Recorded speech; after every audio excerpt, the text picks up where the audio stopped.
Господин Недев, само преди час се откри втория мотосъбор. Как доволен ли сте от всичко това, което се случва? Браво! Браво! Да, доволен съм. Като изключиме, че май само при нас в Дупница не вали и заради това време загубихме доста хора. Но се надявам утре да наваксаме. Някои идват от Варна, идват от Русия, идват от Плевен, но очаквахме много повече хора по времето. Много настроение, всички са усмихнати и участват. Гледам, всички са доволни, има достатъчно игри, достатъчно награди, хората се забавляват. И така ще продължи и утрешния ден. Надявам се всички да станат доволни.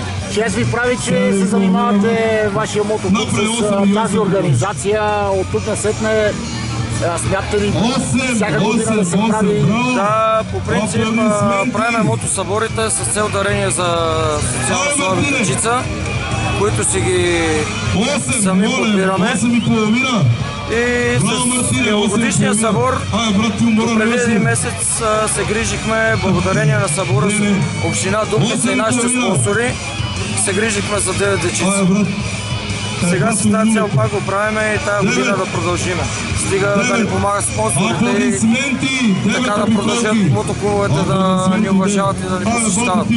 Много спонсори, т.е. оценили са това, което сте направили. Искам да благодаря на всички наши спонсори, най-вече на кмета инженер Методи Чимев и на община Дупница, че ни помагат и надявам се и за напред така да продължим. Обаче тук виждам и много хора, които така не са от рокерското общество, обаче им е интересно. Така смяташ ли, че много хора могат да се запалят по...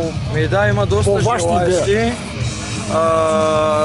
Много любители има, но трябва да внимават, защото не е за всеки мотора. Станаха не само тази година, и миналата година много приятели си отидаха и моля всички да внимават как карат. Абе, тежко, Добре, благодаря.